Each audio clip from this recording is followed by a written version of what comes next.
Hello, and welcome to the Absolute Football Podcast, Absolutely Lower League, where we cover EFL National League, the Championship, League One, League Two, National League North and South. Welcome to the show. First of all, I'm sorry, I'm not sure. I can't do anything about it. Apologise straight off the bat. We've not got our usual goalkeeper here, so you've pulled a player off the bench like Barrow just to go between the sticks, just for one night, just to get us through. But I'm here. I'm here to talk EFL National League with some friends. I've brought some friends along with me. And right in the top left, there is the Superman that is Ben. Mr. Ben, how are we doing this evening? Yeah, very, very well, thank you. A bit more happy this week compared to last week. We were in a bit of a disaster period, but we've been okay. So yeah, everything seems to be getting back on track slowly now. There we go. See, it's just you just needed that down for that up. The ups are bigger because of the downs. I hope you're right. This is it. It's all positive. And of course, it's not just Ben. It's the woman who puts county in Stockport County. It's not Stockport without a county. And it's not a podcast about Claire Jeffs. Hello, Claire. How are we doing? No. Hey! Oh. Hey, Sam. Nice to have you on for a change, but yeah, you are a bit of a substitute. But how are you? Wow. Look, this is it. Shah is the queen of the pod, so I'm not even going to try and compete with that. I'm not too bad. I'm a bit tired, but I'm happy to be here. And to complete our quartet, we're a quartet tonight as well. Jen's here as well. Hello, Jen. How are you doing? I'm not bad. Can't complain other than football, but other than that, I'm doing all right. I can't complain. That's fine. We're not going to talk about any football anyway. So, what should we talk about? Anything you fancy? Anything else? Not another moth, is it, Claire? Early on. I saw something there. I didn't know what it was. My dog. Who's that in the living room? That furry thing. Oh, we are cracking on early. And of course, it's not just us. It's the wonderful, wonderful, wonderful people in the chat. The absolute podcast crew that are there. We've got Spenny fan Chris was in straight away. He was in because the score has actually changed. It is, of course, Harrogate Doncaster at the moment live. And it is Harrogate 1, Doncaster 0 last time I saw. But Spenny fan Chris was in before that, giving us the pre-updates. He's always good with the stats. Evening to Cap Alid. I'm sure he'll ask Claire this question a bit later on anyway. So I don't think he knows that if you don't play, you can't get points. We've also got, who else have we got in the chat? We've got Michael, welcome to you. We've got, just scrolling down, we've got Mr. Luke, of course, another one who's, why is everybody top of the league? What's going on? It's all... What about bottom of the league? Turn it upside down. We've also got Sean. Hello to you. He says, "Hi guys, who isn't top of League One?" Hello to Johnny. Most of it. Hello to Johnny. Hello to Graham as well. Welcome to Graham. We've got our very own Rebecca, of course, who's been having a lovely holiday. So we're looking forward to having Rebecca back. She is. Some fantastic pictures of watching the England game with a pretty big screen on a. That was fairly lush. So I hope you're having a lovely time, Rebecca. Simon is with us as well. I think that's everybody so far in the chat. So here we are. Should we talk a bit of football? There wasn't obviously all of the leagues at the weekend because there was some nonsense international football going on that everyone was extremely excited about. So Championship, there was a no-go in the Championship, but we did have some League One games. So let me get the old Graffiti up straight off the bat. 3 games in League One. Should they have just called the whole damn thing off this weekend, do you think? Or what do you think, Claire? Do you think it should be just wiped off if you've only got 3 games? Or do you not care? I see the logic, but also it's a game you've got to fit in at some other point of the season. And let's be honest, it's pretty cold now for the beginning of September. So I think we've got a cold winter coming up. I mean, that's clear logic. If it works out, it works out. If it doesn't, it doesn't. But I just think if you can play, then why not? Because it's not a game you've got to try and get in at some other point. Personally, I would have preferred us to play rather than playing on a Tuesday night. So we've got a bit of a packed October. 2 Tuesday night games. Was it 3? Definitely 2. I just think, it's... But then at the same time, it's a week that we've been able to get some of our injured players training fully, back fit. So apparently we've got 3 of them back this weekend. So it's pros and cons in it. It is pros and cons, and it's one of those. If we have to let Aled know what the top of League One's like, give him that small opportunity. Just sharing equal opportunities, experiences for everybody. We'll stick with that, and so I'm sure Aled will give us a match report that we can read out in the chat. But of course, should we go straight to Wrexham 3, what we call them this week, Claire? Shrewsbury. I always get told off for getting them wrong. Shrewsbury, darling, definitely. What have we got to say on Wrexham and Shrewsbury? 3-0, comfortable victory. Bit of a local derby, big rivals historically, obviously not played each other for a while, and you'd say it's a pretty resounding win. I don't think Shrewsbury are very good. Wrexham, good finishing, but then they've been strong for years up that side of the pitch. They were worthy to win anyway. Yeah, it's a good win for them. They've been banging in the goals early, haven't they, this season as well? So that's a pretty good. I would not conceded to me. That's 4 clean sheets in a row for Wrexham as well, actually. So, as you said, Shrewsbury probably not the best judge, but that was something that I thought was a bit of a downfall from last season. And actually, I mean, obviously not too much of a downfall because they got promoted. But I think that if they'd have been stronger at the back last season, then they would have won the league in our place, 100%. Yeah, they were good. I think as well they have, the goalkeeper, they kept him from last year, wasn't they? Lad from, was it Arsenal, was it? Yeah. I never pronounce his name. I mean, no, I can't pronounce his name, so I'm not going to probably try and embarrass myself. It's Okonkwo. Okonkwo, there we go. I think, like I was saying, he was a big bonus from last year. They were very keen to get him in, obviously after Ben Foster retired, and then obviously Mark Howard went back in. So, he's been a massive bonus for it. I think he played a big part of them going up last year. But like Claire said, I think that defensively, they've always been pretty uneasy at the back at times. We know how good they are, goal scoring rise. They get involved in quite a few high scoring games. So maybe it's a different side to that we're seeing to them. I don't know, maybe they've changed up tactics a little bit because, you have to adapt in every league you go into. And I think, to be fair, they've picked up on it very quick. I mean, Phil Parkinson knows the level as well. He's done it before with Bradford City. So I'm sure they're having, no trouble in that, getting used to the level. They've got a squad that I always said 2 years ago was good enough for League One. So, they've already got that in the bag. And like I say, they're absolutely, rinsing it at the moment. They've been, been very good so far. And I can only see at the moment them being in for another promotion challenge at this moment in time. Yes, I certainly started off absolutely flying and killing it. Claire, what you've seen in Wrexham so far, do they look better than last season or similar? Yeah, they do. I think they didn't get too many new players in, but the ones that have got in have definitely added the depth that I think they needed. And yeah, they've started really well. Don't think anyone's really surprised by that, to be fair. What has surprised me is that all the teams that came up have done all right, haven't they? I think Wrexham should be up there. Like, we should really have given the money, but given the money that we both spend, I'm not really surprised that we've both started well, if that makes sense. Crawley, yeah. Mansfield, yeah. I think Wrexham, they do look strong, and like I say, and Ben said as well, the defence has been their bit of a nemesis the last couple of years. So if they sort that out, then they're laughing. And I'm sure Aled will agree with that as well. I don't know if the pressure's the same sort of pressure they've got this year compared to the last couple of years, because like I said, now we've seen the amount of money the likes of Birmingham have spent this year.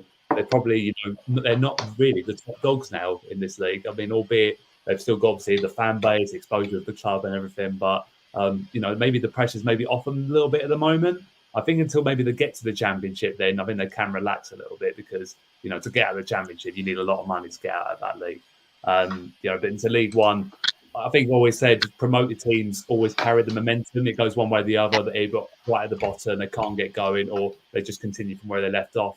And I mean, Crawley obviously had a good first couple of weeks. They did. Obviously, it slipped a little bit, but for Wrexham, and Stockport, they've just carried on exactly from where they left off. And if you can maintain that, particularly in the opening couple of months of the season, then you stand yourself in good stead. Because first and foremost, for promoted teams, your aim is to just make sure you stay in the league because you don't want to go straight back down. And obviously, if they do that, get to the 50-point mark, then you start looking ahead. See, look, can we finish in the top 10?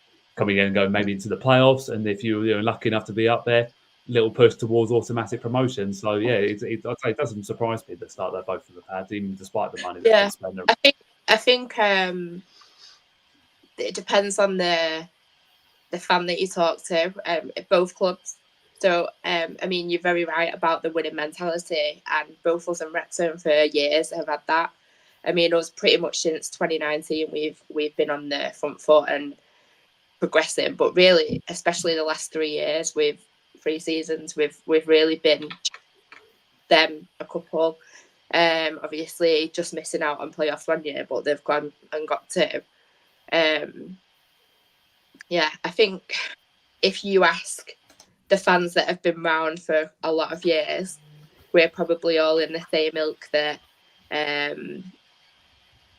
we just want a season where we're not struggling against relegation. So anything else is a bonus. But I think then you've got the demographic of the new fans of both clubs that know a team that wins, know a team that's successful, and potentially expect a bit more success than maybe is likely, or you know what I mean? I think it depends on the fan that you ask in terms of what expectations are, and I definitely know that's the same with Wrexham. Hopefully Alan will back me up on that because I'm sure he's seen it. This is it. And there's a big game on Monday night as well, isn't there? They travel to Birmingham, I think, on Monday night for probably the biggest League One game in the United States that there's ever been, isn't there? Did you see that they'd asked permission to get that game played in America? And it's been Has it? It's unbelievable. Who's not good with that? Could you imagine? It'd be done up like the Super Bowl, wouldn't it? It would be like if that ever happens, that's the time I walk away from football. Yeah. I said the same about the Premier League as well when they've talked about moving games abroad. Like the moment that happens, that's when you know the game is going to be fully gone because we can't be moving games out there just to showcase its other fans. It's like, no, this is our clubs. These are our games. These are for our supporters, the local people of these towns. So, and this is the thing that always worries me about American owners and that, overseas owners coming in because they always want to try and make it, like, the big brand and all that sort of thing. It's like, no, these are clubs that have been here for over 100 years and they're going to be here for the next 100 years as long as obviously they're afloat well by the ownership. If that were to happen, I'd be like, no, I'm done with football because I'm not having this turn into another American game. This is the working class sport, we've always said. So, I think that would have been absolutely ludicrous if I had moved abroad. Yeah, you don't want it to get Stockport Sharks, could it be? Or your franchise names off the back of it? It could, I could take Milton Keynes with them if they want, but... Yeah, I don't know. What do you want to be? Squirrels? Skunks?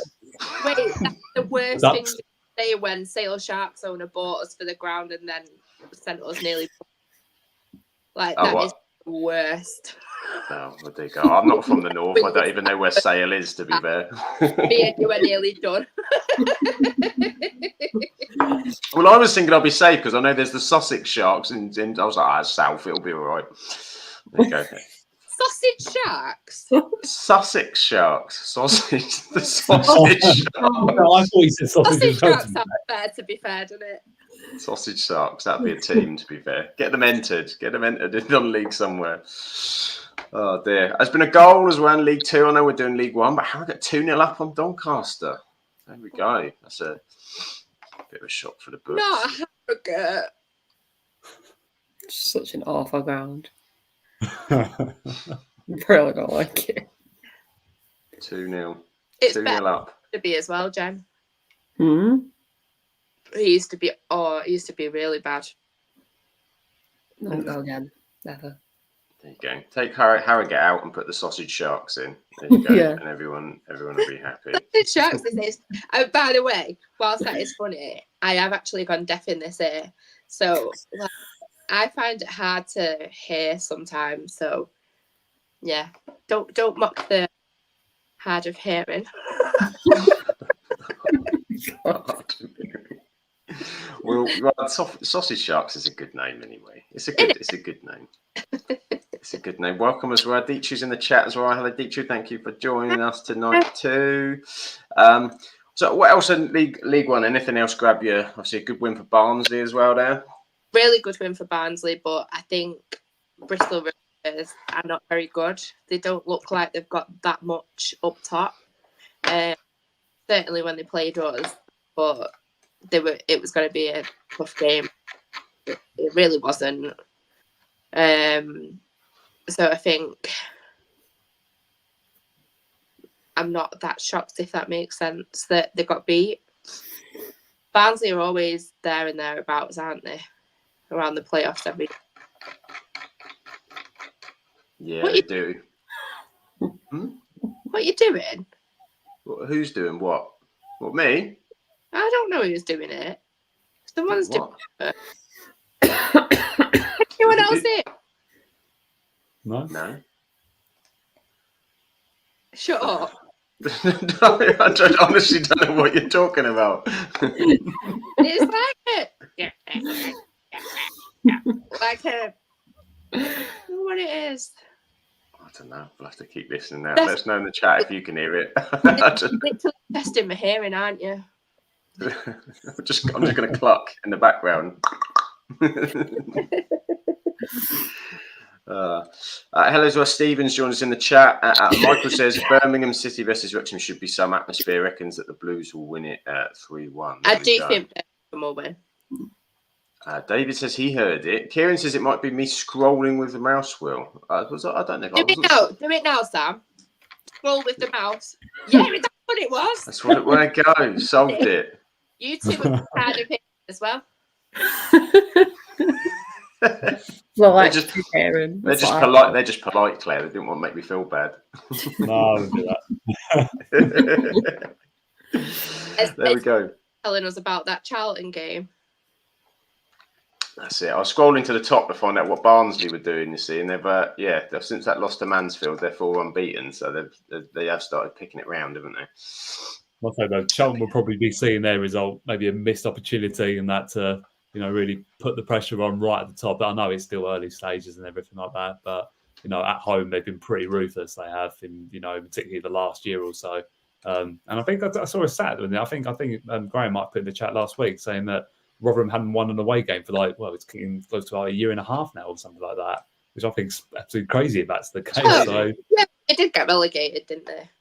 Yeah, well, exactly. When you only finish 15 points, that doesn't surprise me, to be honest. But I think he did say everything was sort of, setting itself up to be a bit of a disaster. But yeah, I think they might be seeing that as maybe 2 points drop, to be honest. So yeah, I mean, like I say, at least it's not a defeat for them. And then I say they're becoming a hard side to beat at the moment, which is good because that was a problem for them at this stage last year where teams were rolling them over.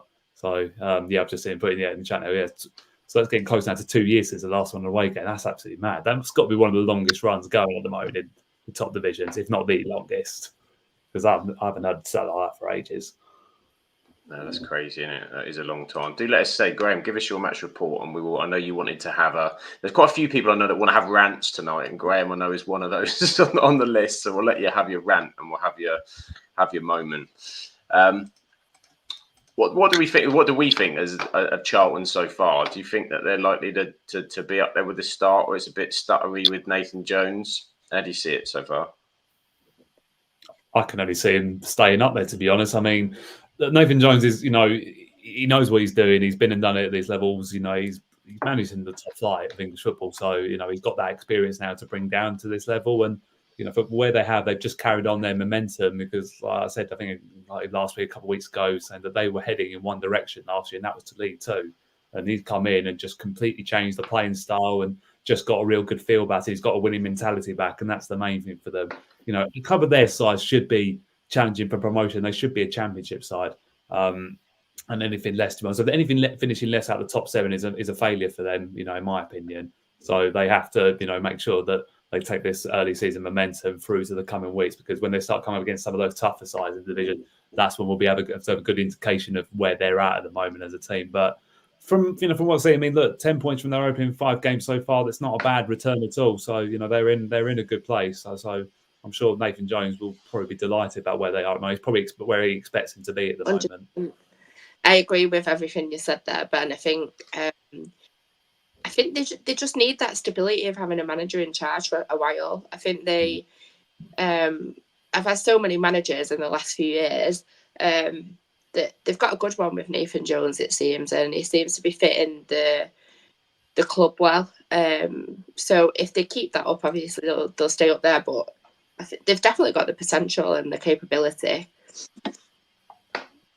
Here we go. And Graham's match report is in. He says it was a very even game and neither team did enough in the final third, and a draw was a fair result, despite what Captain Greg said afterwards in his post-match comments.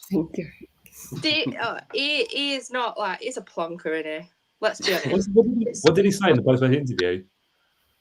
Something like, I can't remember what it was, but it was pathetic. Excuses, was it? Was it one of those? And blaming everyone else. It's always him, though, isn't it? That's the thing. It's like he never takes really the blame, does he? Sometimes I think maybe go like, look, I picked the wrong team, or I didn't set it up in this way. He always seems to be an excuse with him all the time. Like as good as a manager he's been, everywhere he's sort of gone, he does cause a few moments that we do have to go, really? I don't see it like that at all. But obviously, I think Graham might be able to obviously comment on what he said in that, because it wouldn't surprise me, especially after he's already been banned for one game, or he'll be fined. It's like we're only 4 or 5 games in, so it must be some sort of record at the moment. That's just it. He's probably trying to avoid another fine. You don't want none of that. You don't want none of that fineage. What else we've got? Go to the chat, see what everyone else is saying. Simon's saying League One this weekend is Exeter travel to Blackpool. That is a hell of a trip, isn't it? That is a trip and a half. We've got Crawley. You've got Crawley, and there's a question in on Stockport, actually. Well, no, there's not any question. I think a comment, Claire, that Charlie and Louis Barry nominated for Manager and Player of the Month. The Louis Barry goal of the season campaign's going well, isn't it? Yeah. I think Louis Barry's going to win that one. Both deserve to be fair. I think obviously Louis Barry, we're very lucky to have had him back. There was interest from Championship clubs, and rightly so, because he was so good for us last season. But I think as soon as he became aware he was going out on loan, he's like, well, they've gone up a league. I know that I fit in there. I love the club. Let me go. Like, that's where I want to be. So he's turned down Championship clubs to come to us. And it's not like he's not ambitious in doing it, because he's gone up a league from what he was in last season, and he'd had unsuccessful loan spells before, so maybe the club just fits with him. And Dave Challoner, I love him, don't I? Like, I just think he's so good. He's just been with us for 3 years. Like, how mad's that? Feels like it's been fun, isn't it? Not even 3 years, actually. I think it's a massive compliment to him, and I think he's obviously learned a lot in his journey, because he's always finished in the playoffs or higher, no matter where he's managed, no matter what league he's managed in.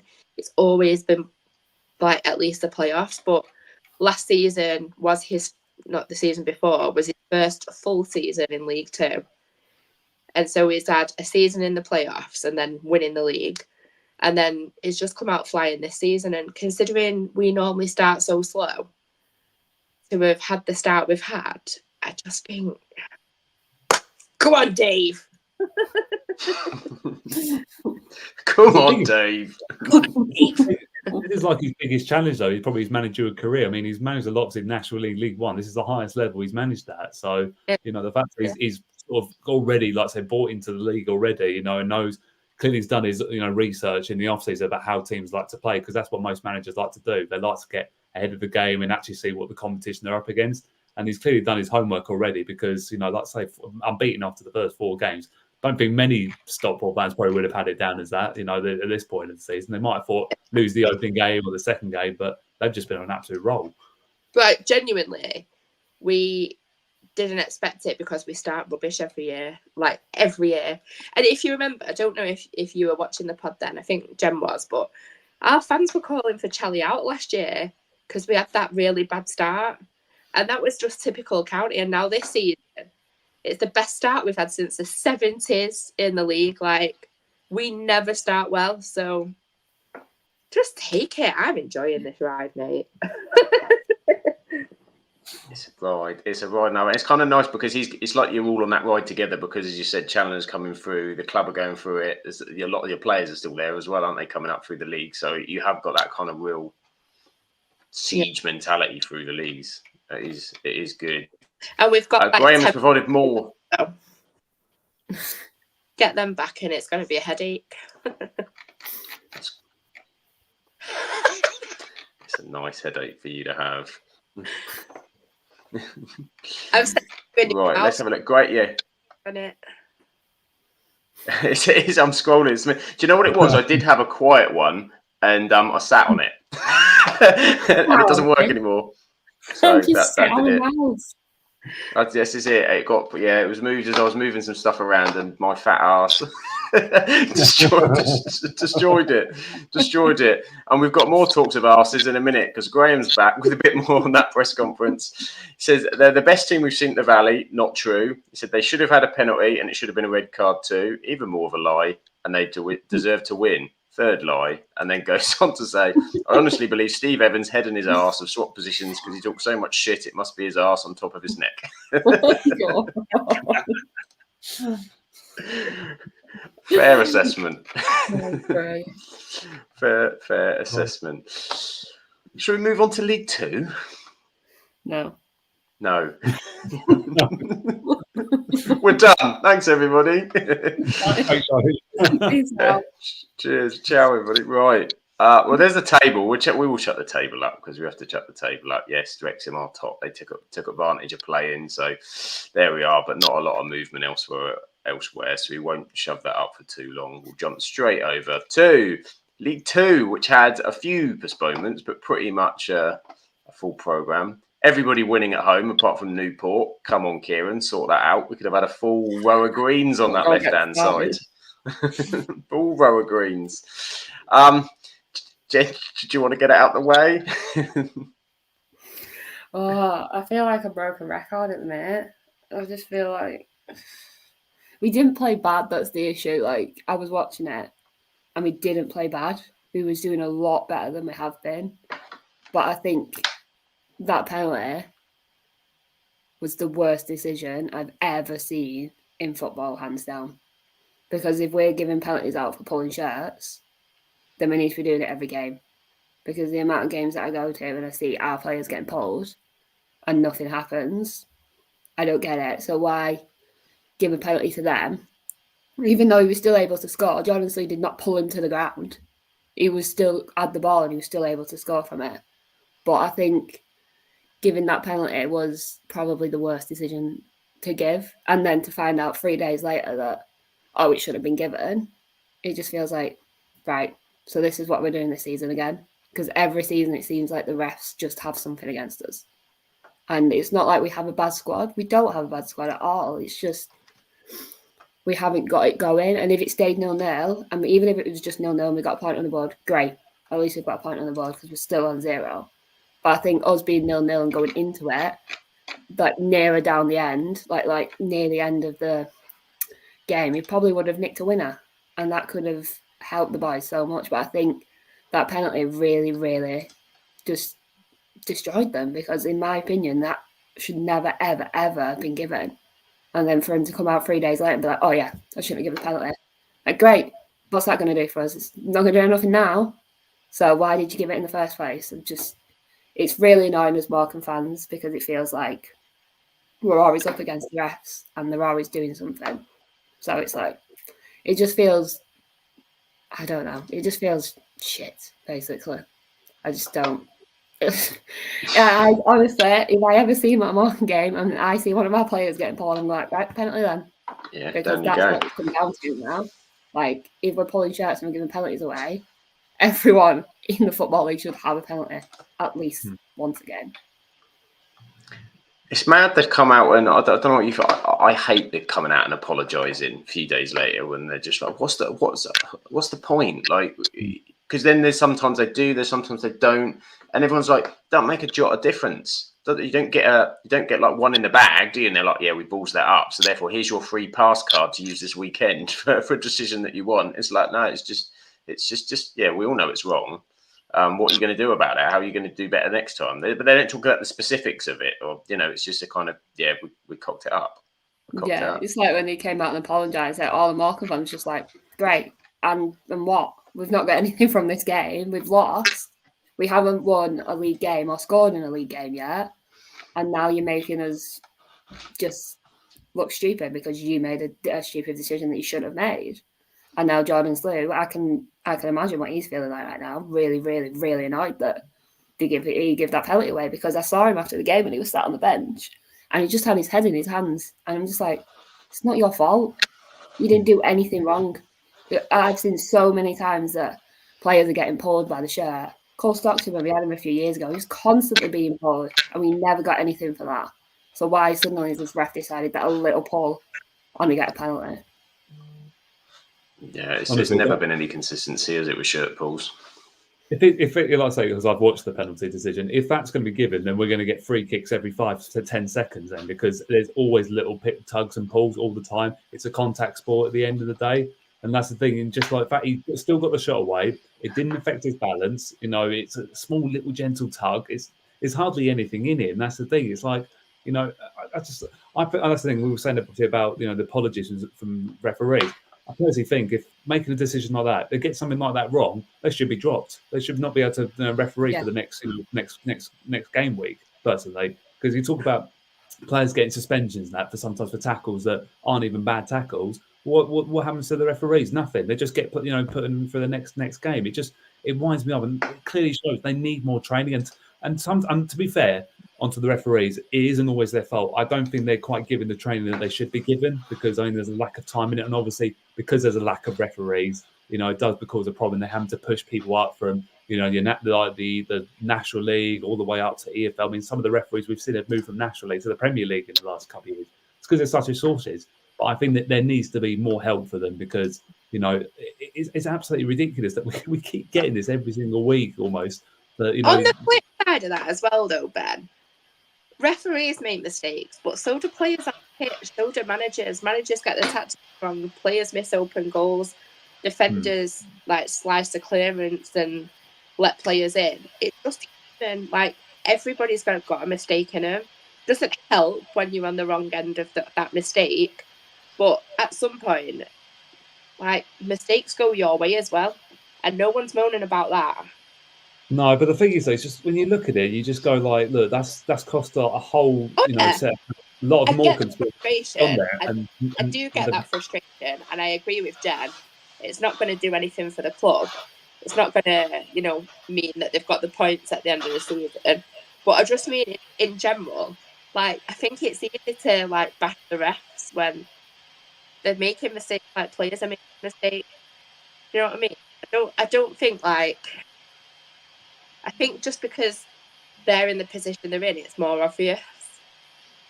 It's a thankless task, isn't it, being a ref, really? I mean, and this is it. To improve the level of officiating, you need to get the right structure, the right support, the right training, but you also need to get more of an influx of referees coming through, don't you, to improve that?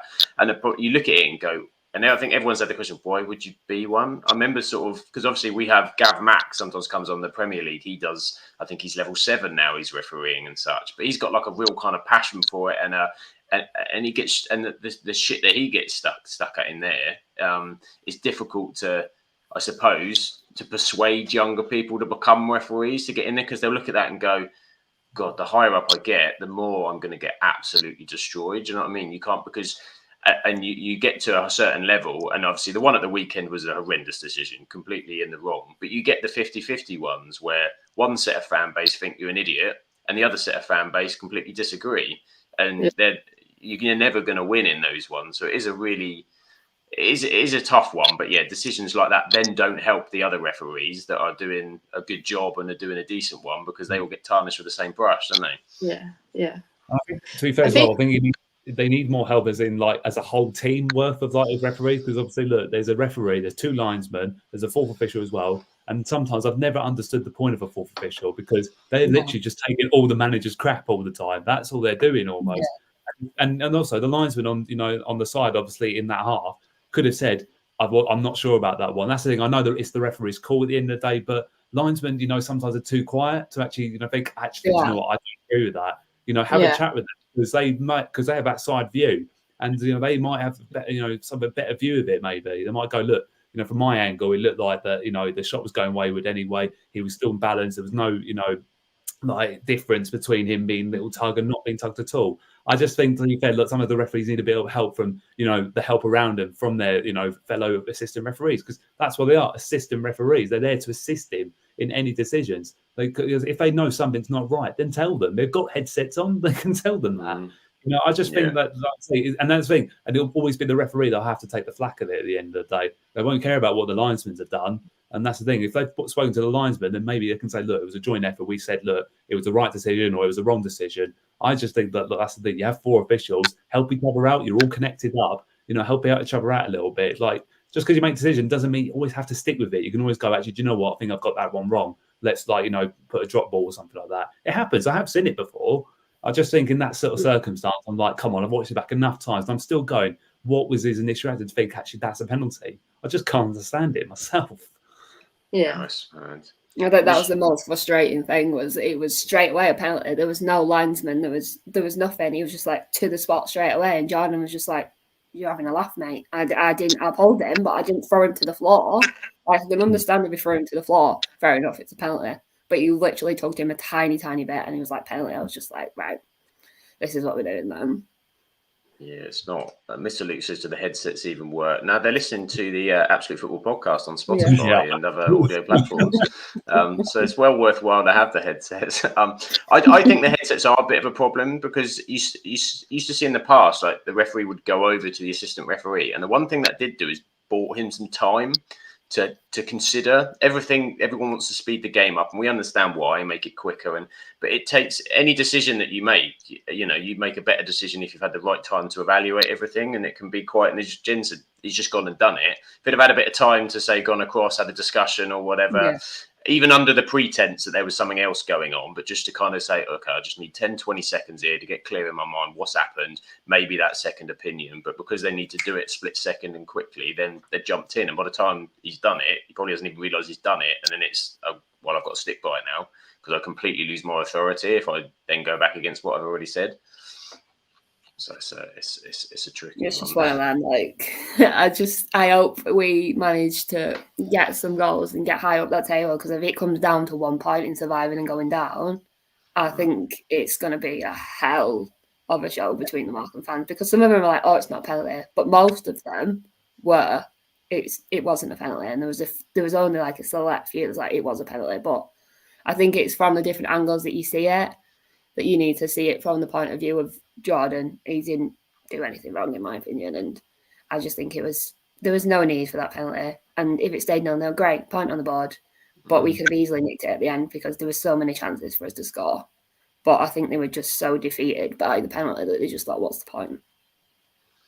Yeah, it's a bit like you don't kick a man when he's down a little bit, and it's just everything just seems to be going against Morecambe at the moment, which, for a position that they're in at the moment, it's hard to watch. That's the thing, because like you say, you get that point, and there might actually start to be a bit of belief in the camp. They think, look, okay, we're off the mark. It's a good point away from home against a side that were in the playoffs last year.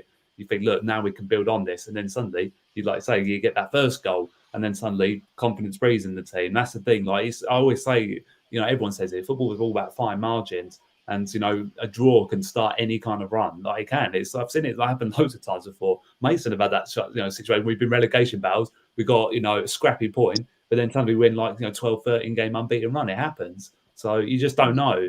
And I just think in that circumstance, it's just gutting. That's the thing.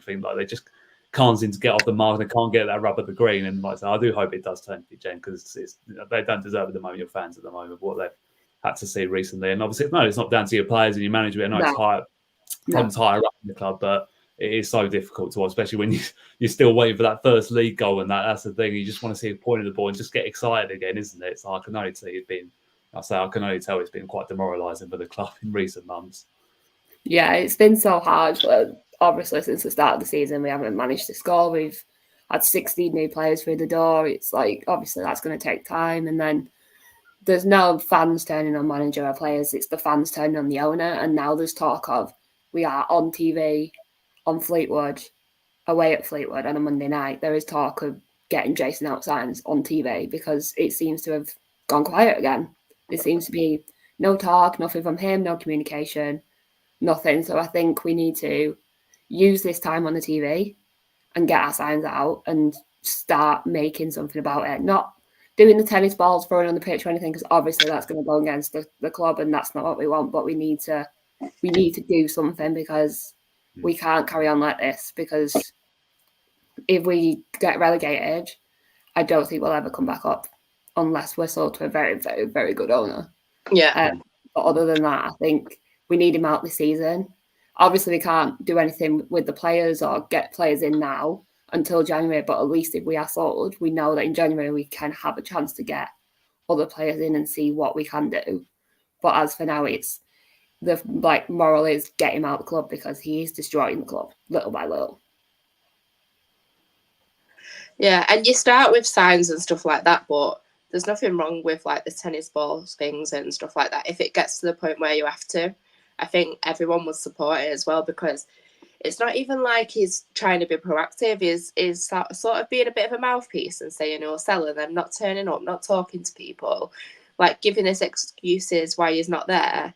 It's just a stuck record and he needs to absolutely fuck off. Yeah, it's like some of our fans were tweeting Radio Lancashire the other day, and I know a few of them because I've been on the radio with them and stuff. And they were saying like, "Oh, you need to get Jason on the radio," and they replied to him, "We've tried countless times to get in contact with him." I remember sitting down with Conor Ripley a couple of years ago doing a podcast with him, and he said like, "Have you tried contacting him?" And they were like, "Yeah, but he's not talking to us." Like, it's just, if you really want to sell his club, sell it. But it's like he doesn't want to sell it and he just wants to take us down the burner. And I don't want the worst to come to the worst at the end of the day. But I think this season is showing that we need a new owner and we need it now. Yeah. Because we are struggling. We've got 0 points on the board. It's not like we're a bad team. The boys are amazing and they're a great team together. But I think it's the higher up, and I feel for Derek trying to rally around these boys and make sure, look, I know we've had defeats, we haven't won a league game yet, but it's coming. And I definitely agree with him. I think it is coming. It's just once we score, we'll be fine. But for now, we just need to focus on the game and score. And we're at home on Saturday. So I think being at home and the fans being right behind the team will definitely help and push that over the line for them. Yeah, I hope so, darling. Just what sale. Anybody got any money? It's going to happen. Come on, we believe it, Jen. Goals, wins, it's going to happen. Then the ownership as well. It's all hopefully for you, all fall in place. It'd be lovely. I can't remember though a team ever having 5 of the same result in the first 5 games. So it's pretty. You're consistent. At least you're consistent. At least it's like only 1-0 and not like 5-0. That's true. Something like that. So it's fine. Well, that's the thing. It's like we say that, but it shows that you're actually competing. It's not a case of that, like you've got 16 players. You wouldn't have thought that Morecambe are in the situation they are because, like I say, they're not getting battered. That's the thing. It's like if you were losing 5-6-0 every week, then you'd be thinking, look, we're destined for relegation here. But the fact is, like I say, all you need is a goal, and then suddenly, you might get the points. That's the thing, because it all takes is one clean sheet. Because you're capable of clear defensively. It's just get that goal, and then suddenly everything might change. That's what I hope anyway. So, but I think it's Claire said. I think, to be fair, things like tennis balls and that, that's the thing. If it gets the attention, that's the thing. You might have to get that far. Obviously, we've seen it before. I remember when Leighton Orient, they pitch invaded, and they got their game abandoned for a time being, didn't they? And then obviously they replayed it against Colchester after everyone had left. I don't think it should get to that stage. If it, really hope it doesn't get to that stage. But I think you're right. I think in front of TV cameras, in front of a national audience, I think you've got to try something, because, like I say, the message won't get out, and it's just getting awareness out to everyone in football. I know a lot of people are probably aware of what's going on at Morecambe, but getting it out to a wider audience certainly may well help your cause. And like I say, and they only look embarrassed. That's the thing, thinking that that's what happened to a club that I'm currently in charge of. He can't look at it any other way, surely. Yeah, I think we just need to focus on the pitch and what off the pitch is happening. But I think being on TV for Fleetwood next Monday could be huge for us. And I think we need to use that platform to what we need to get the signs out, get the banners out, get everything out, and make sure that our voices are finally being heard, because he seems to be on all the radio tops, but none of the radio people are actually talking to the fans. And get some of us on and we'll tell you exactly what's happening at the club. Yeah, this is it. You need positivity, Jen. Positivity. Yeah. And the positivity you need is the queen of positivity, the queen of the podcast. Charlotte is here in the chat to give the positivity, so you can feel it. It's all going to get better from here because Charlotte's here. Goals are coming. Wins are coming. It's all going to be good. It's all going to be good. Well, I hope it will happen. It will happen. It will happen. Elsewhere in League 2, any standout results for you that you want to talk about? I think the big one, probably the big top of the table clash, Doncaster Gillingham. Obviously Gillingham had a fantastic start, and Doncaster, that's a big statement win for them. That against obviously one of their promotion rivals, like even at this early stage, that's massive for them. In like I say, goal against cliche against a side that shown champions worthy form really recently. So yeah, that's probably the big one I would say out of that. But I mean, elsewhere again, Chesterfield keeping up their sort of fairly good start to the season as well. They're just sort of like slowly ticking off the points, and again, it wouldn't surprise me if they're having a challenge for the playoffs this year, because they've got a side good enough to do it and a manager that's more than capable of doing it. So yeah, that's a couple of big home wins, I would say. I say not many away ones to talk about, are there? I guess. No, not many. Not many at all. Ali's back. He's missed the top of the. It's too late, Ali. It's gone. It's gone. It's gone. Bella, don't get used to it. We're just giving you an opportunity to see what it feels like. It's not done the business. So Bradford, I did see. I just find it here. Dietrich did have a comment as well on the Bradford game where she again referees. The referee for us on Saturday was hit and miss. Like some decisions were fair and some were ridiculous. I feel like refs need to be consistent in every decision they make, whatever league is played. There we go. It's all about the referees, isn't it, this week? All about the referees. Notts County starting to pick up a bit of pace as well. I know Accrington, Paul Rebecca is another one who's suffering as well at the start of this season, but Notts County starting to look good. And a great win for Port Vale as well. Yeah. Yeah, very good. Really good away win that. I mean, 4 goals away from home's one thing. Because they've had a bit of a slow start themselves as well, really. Like Newport have been on it the last 2 or 3 weeks, as Kieran well know. So like that's the thing. It's that's might kickstart them a little bit, because they're one of those sides you always expect to be up there in the playoffs. Port Vale. I mean, they're always a little bit of a boomerang club, I guess, aren't they, between League 1 and League 2? But yeah, I think that's a big statement win for that. And I think it's always sometimes better when it's on the road as well. You get 4 goals away from home. The amount of confidence that will give their players as well, to see if they can push on now and put a little bit of a run together.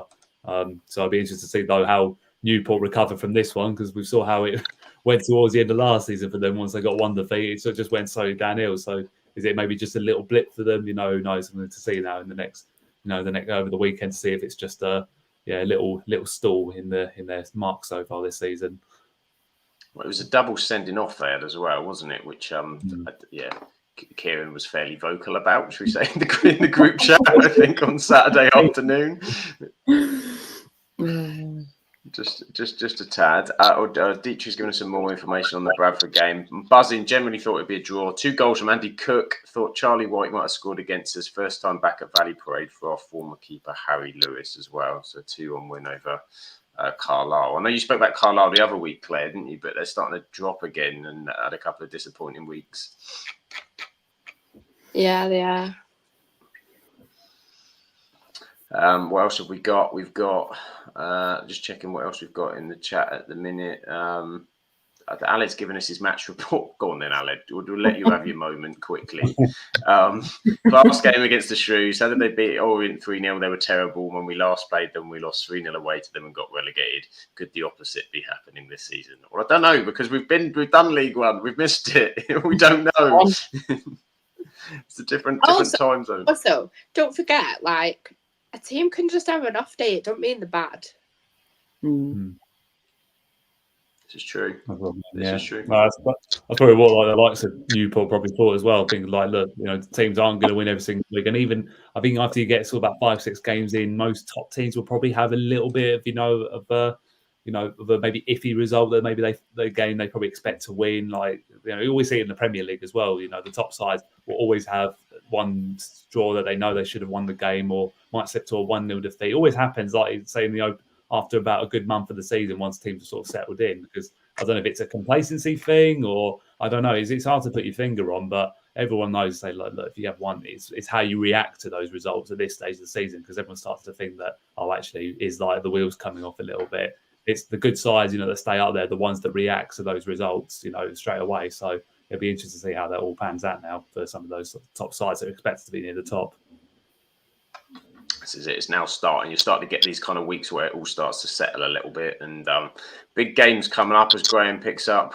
Real versus Plastic this weekend in the Battle of the Dons. Interesting one for sure for this weekend. Anything else on League Two before we move on? I think it's pretty standard, to be honest. Other than that. Yeah, pretty happy. Well, before we go to the National League, let's remind everybody we've got a competition at the minute going on. There's an opportunity to win a lovely Absolute Football podcast mug. Which look, it's right here. You don't get this one because you don't want it with all my split and slobber on it. I want one. This is it. I'm sure the team will be getting one at some stage, but you have to go onto our Twitter and follow this tweet that's on there. But most importantly, subscribe to the YouTube and show us you're subscribing to be entered. We've seen quite a lot of people following and liking, but we need to know you're a subscriber because you're the people that love the pod. You're the one of the angels with the wings. And one of the best things about this mug as well is if you get it in the right position, you can drink off of Claire's head, and that's the most delicious cup of tea you'll ever have in your life. So, come on, mate. Come on. It'll be sensational. You want people to join the competition, not avoid it. I was going to say, we've just lost 10 subs. I don't know what happened there. Oh dear.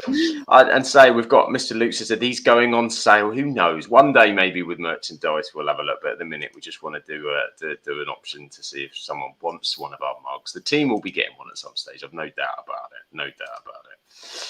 But we need cartoons as well. Ben and Jen cartoons. Actually, everybody else in the chat, get on to Josh at Absolutely Josh. Ben Jen cartoons. That's the hashtag for Josh. Get him on it because we need their cartoons on there as well. So I keep forgetting about the tables. Of course, we've got the table as well. There we are. Jen, look away. Just look at the left side. Right, Jen. Look at the left side. We're going up. There you go. I love the positive.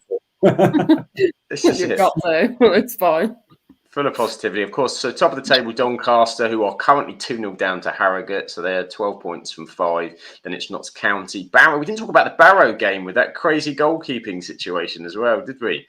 No goalkeeper on the bench and outfield player had to go in. Pulled off a worldie of a save as well. Oh, he did, didn't he? And then just so unfortunate to concede that goal right at the end. Yeah, it was someone for it was as well. He just seconds away, wasn't it? And it'd be an absolute hero for them. But what do you think about goalkeepers on the bench? Do you think it's a risk, not a risk worth taking, or just one of those? At that level of football, you always expect to have a substitute goalkeeper on the bench. I think the lower you go down, the less you expect it. But because these sides, have got probably academy keepers and that, that might benefit and have having some experience being the first team. That's what we've got. Dan Mason, we haven't exactly got an experienced second goalkeeper. We've got a lad that was playing academy football last year. It's basically to get them experience. And at the end of the day, like I say, it's better to have it than have a player relying on basically who's been doing well in the penalty shootout competition during the week for a bit of a laugh. That's the thing in a real game situation, because that's the thing that I haven't actually seen the goal myself, obviously, so you guys obviously be able to comment on more than me. But that goal not going in, maybe having a proper goalkeeper in, they could be sitting top of the league right now, Barrow. And again, that's what we're talking about, fine margins. And don't get me wrong, it's not taking anything away from a great start they've had, but I think the manager might be kicking himself on that one. So thinking that maybe we should at least have the 18-year-old on the bench just for emergencies, because you just never know. He seems to be back in it though, doesn't he? I think he came out in I saw a quote from the other day. He's like, "Yeah, this is the mantra. This is kind of the risk. It's high risk." And I think he thinks he's getting the benefit of having that extra sub in other games, and it's just one of those. It was just a day, but I know it's a tactic everyone uses on Football Manager, but I've not seen it too much in real life to do so. Graham says you can have 28 sub these days. Should always have a sub keeper on the bench.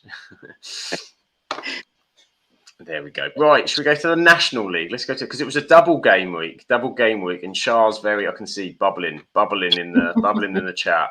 Very, very happy Shah. So let's go straight over. I'm pretty sure there's a happy Luke as well in the chat too.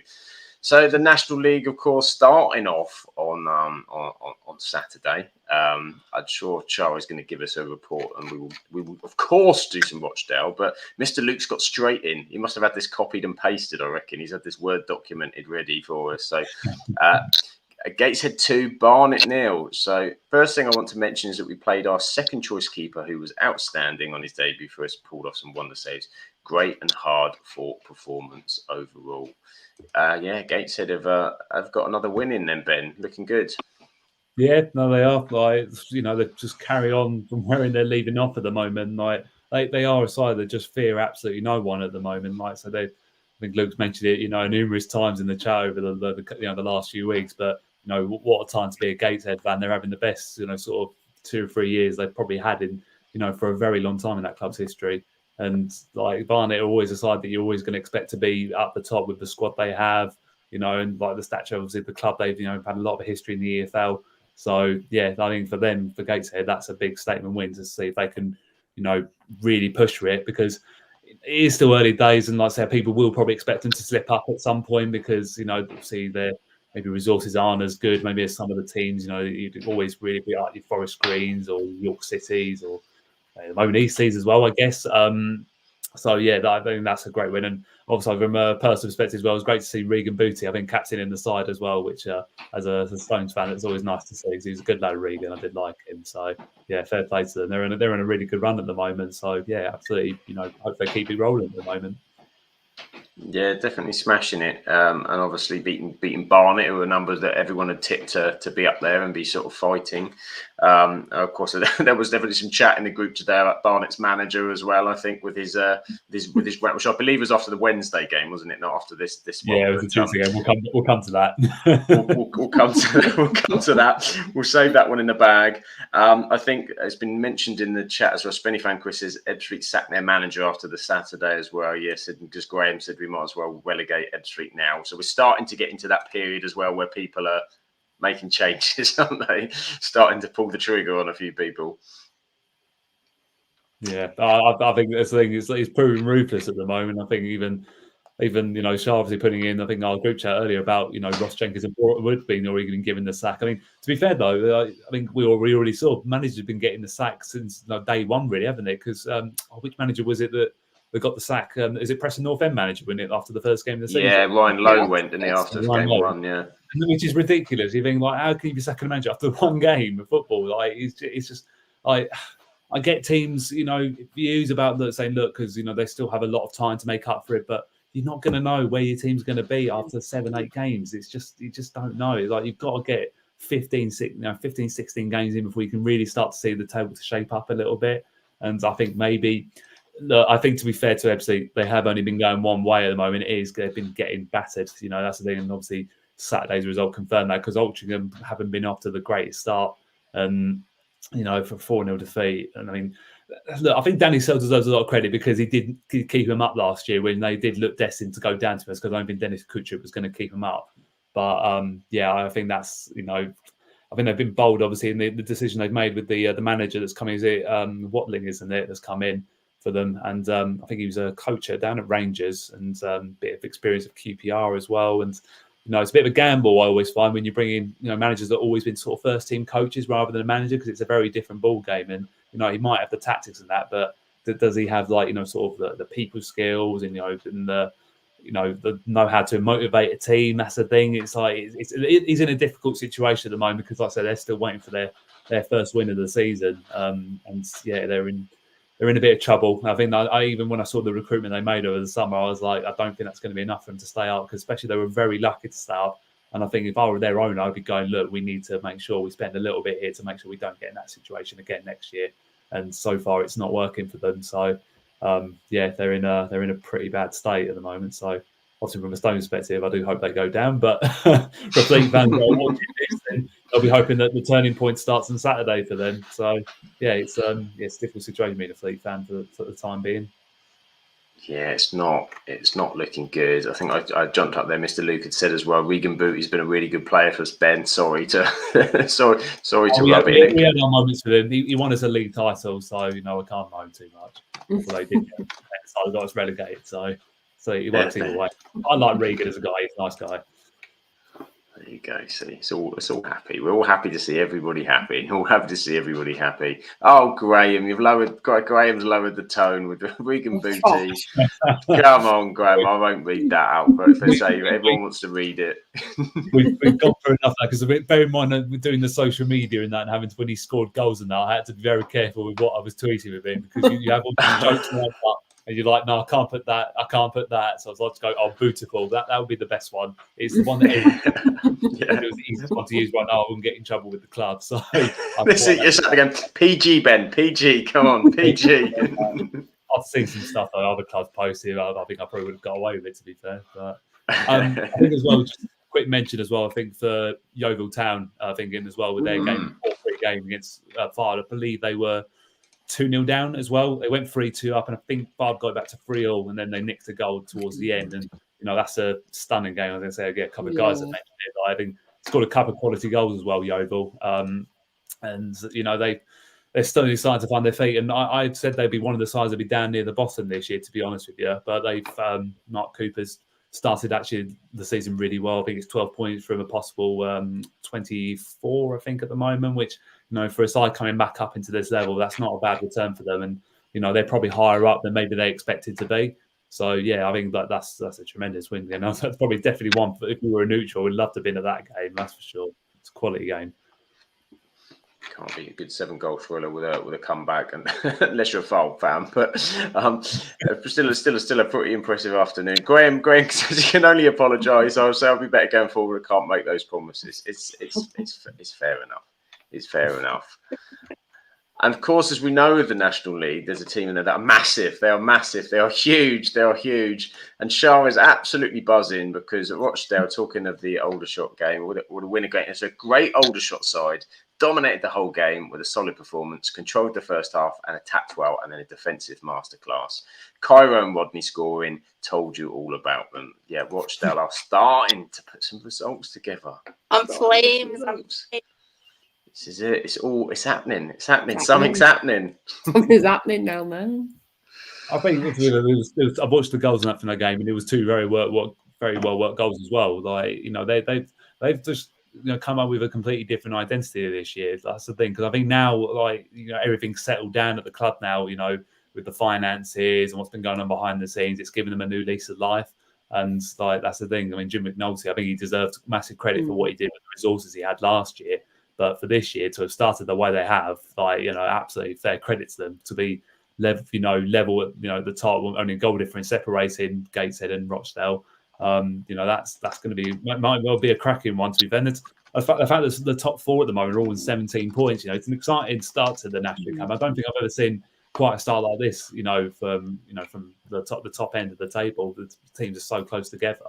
So yeah, massive fair credit to them. Like they're just pushing teams away, and they're just ticking off the points. That's the thing. They're just making. I think, well, obviously Charles will be able to tell better than me, but I think they're making a bit of light work of some of these games. Like they're playing such good football at the moment, and the fans are right behind it. And I think if they can get their minimum of playoffs this year, which I really think should be the aim for them this year, then who knows? Because I say everything can happen in the playoffs. But the way he keeps going about it, I've always said, Jim McNulty is cooking something down there. Who knows? It could be a really special season for Rochdale, and I hope it is, because for Charles' sake, I hope it is, because they've been through absolute hell there in the last year or so. And if they can, get back into the Football League this year, what an achievement that will be for them. 100%. He is. He's cooking. He's cooking a lovely cake. It's a lovely cake that we're all going to sumptuously enjoy come May. This is it. Big Jim, who's also in the running, I think, for Manager of the Month as well, isn't he? He's an absolute cracker. And yeah, we love a bit of Jim McNulty. Bless you. Bless you. Bless you. Bless you again. Mopping up your nose. This is it. Shah says that Jim has recruited so well. Mr. Luke reckons Gateshead versus Rochdale title race. Wouldn't that be exciting? Yeah, it's looking pretty good. It would be, but I don't think you'd like to miss out to Rochdale, Luke. He wouldn't hear it. It would be pretty epic come the end of the season. Could be pretty epic. Could be pretty epic. What else have we got here? We've got, of course, an Eastleigh. We'll come to Wednesday, but they won again. I know Ben's not happy about it, but they're doing all right. They're doing all right. They're still sticking. They're still sticking about there.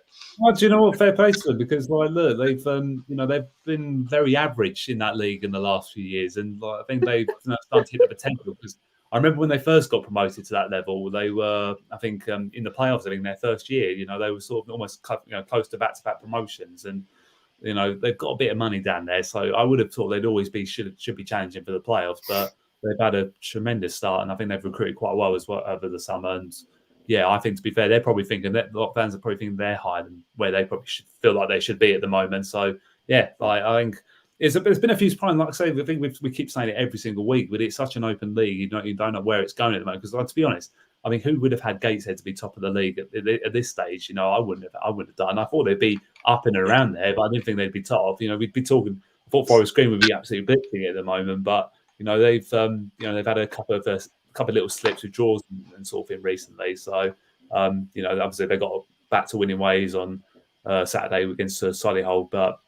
Yeah, they've certainly can't be written off, because like their resources are probably second to none against any other side in that league. So the pressure will be on them, that's for sure. But it's certainly opening up now, and it's really exciting to watch at the moment, this division. It's looking really good. And Spenny fan Chris as well says that Eastleigh won 10-0 in the Hampshire FA Senior Cup second round against Clanfield. Yeah, I've played in that Hampshire Senior Cup actually, and I have played Clanfield, and they are a dirty side, I can tell you. That was a rough afternoon playing on the wing in that game. You know what the best part is, though? That's not even the highest scoring game of that second round. Is it not? What's that? No, because I don't know if you saw or not the Farnborough scoreline the other night, because they lost 14-0. They did. Against Calavere, because I mean, there's a big old story behind it. I think that Farnborough have always expressed that they don't want to play in that competition. I don't know if it's some relation they've got with the Hampshire FA and that, but they've said they don't want to play in it, so they ended up playing a team full of supporters, staff, and a couple of I think squad players. I think it is. They did it last year as well. So I think, to be fair, I think 14-0 is probably a fair scoreline judging by that. But yeah, it was brilliant to see that actually. And I mean, I think they've probably got more of a background. I've always tried to actually get a little bit of knowledge over that, saying why has it always been that bad between them? I'm kind of, if it's a case of they just don't like the competition, or it's been a past relationship between the Hampshire FA and the club that's caused this to happen. I don't know. I mean, if any got any Farnborough fans and watching the podcast, then please feel free to tell us, because I'd like to know more about what goes on in that competition with you guys.